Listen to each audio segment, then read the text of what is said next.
Hello, everyone, and welcome. I have a little message today that I wanted to introduce.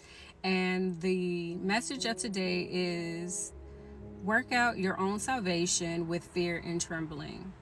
Now, that scripture can confuse some of us, and some people may think that it means you have to earn your salvation, and others may think that you can lose your salvation. So you should live in fear, right? But that's not what the Bible is saying. So let's take it biblically, spiritually, and practically, okay? So there can be an understanding of what God is actually saying and what he means and how to live it out in your everyday life, right? So scripture says in Philippians 2, chapter 2, verse 12 through 13, work out your own salvation with fear and trembling, for it is God who works in you to will and to act according to his good purpose. So we have to notice something important about that scripture. It does not say work for your salvation. It says work out your salvation.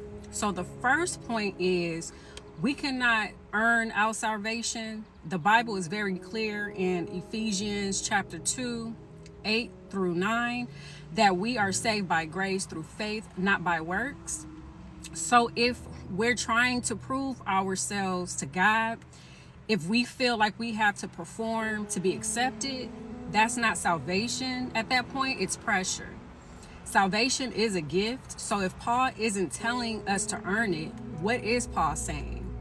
So the second point would be the phrase work out, which means to bring something to completion, to develop it. God placed salvation inside of us. Now our responsibility is to let it show on the outside, which means our mindset changes, our behavior changes, our patterns change. This is where transformation happens, not just by saying we believe, but our life begins to reflect it. And so the third point would be our personal responsibility. Paul says work out your own salvation. That means this is personal. You can't live off someone else's relationship with God. You can't depend on a pastor, a parent, or a partner to carry your faith. There comes a point where your walk with God becomes your responsibility.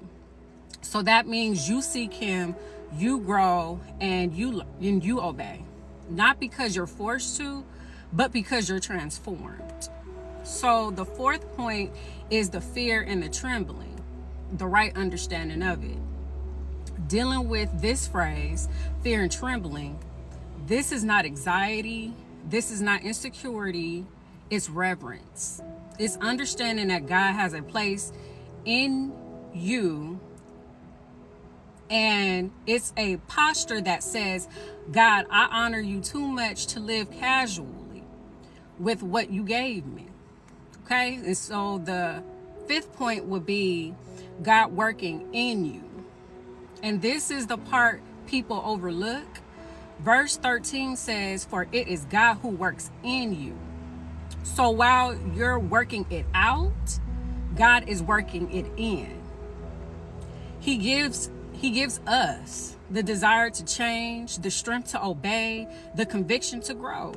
So you're not doing this alone. This is a partnership. God provides the power. You provide the participation. On a psychological and emotional insight, from a psychological perspective, because real transformation doesn't happen through pressure, it happens through alignment. When God changes our hearts, our desires shift, our habits follow, our identity also matures. This is how we break cycles, not by forcing behavior, but by allowing God to transform us from the inside out. So real life applications can look like choosing obedience when it's uncomfortable, letting go of old patterns that don't align anymore, renewing your mind daily, and being intentional about your growth. It's not about perfection, you guys, it's progression. Okay, so let me leave you with this. I say all of that to say you're not trying to become saved.